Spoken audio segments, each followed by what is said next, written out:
ला सुना हम का बेचत है। सुनावा।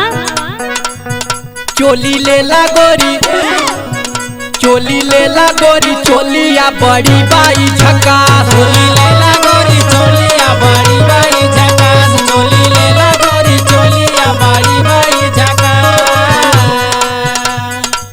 एमन जाना तू एकर का खासियत बा? का खासियत बा? झलक कौआ चोलिया में लागल सरबिलास। चोलिया में लागल सरबिलास। झलक कौआ चोलिया में लागल सरबिलास। झलक कौआ चोलिया में लागल सरबिलास। चोली लेला हो, चोली लेला गोरी, चोलिया बड़ी बाई झकास। चोली लेला गोरी चोलिया बड़ी बाई झकास। चोली लेला गोरी चोलिया बड़ी बाई झकास।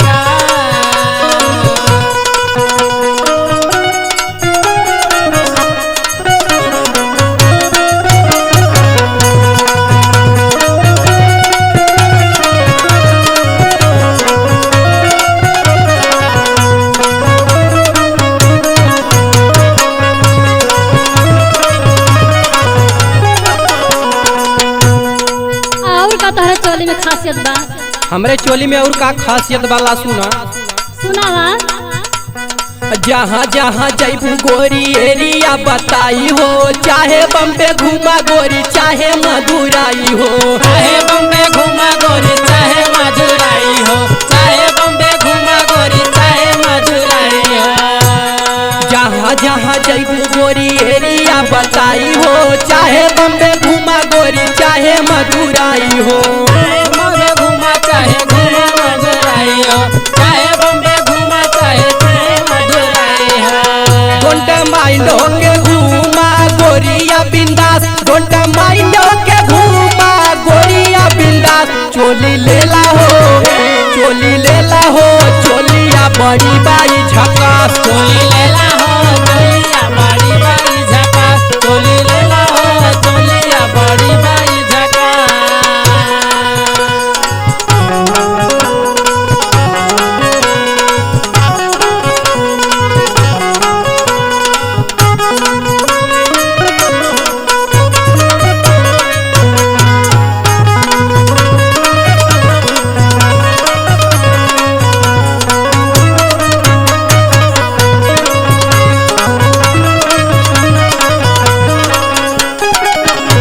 जाना तू एमे और का खास बात बा?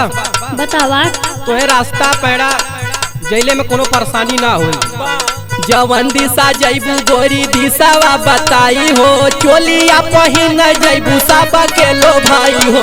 चोलिया पहिन जैबू सब के लो भाई हो।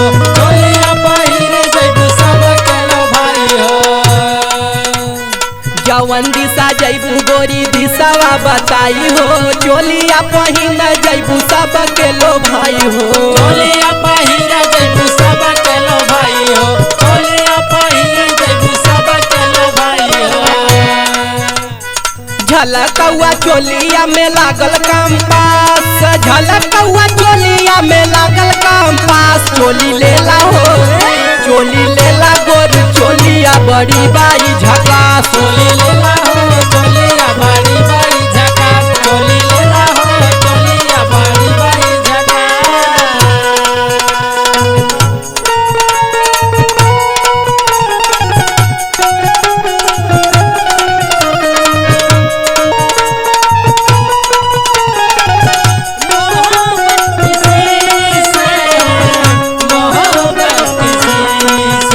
दुपट्टा दुपट्टा सरक रहा है, मेरा दिल धड़क रहा है।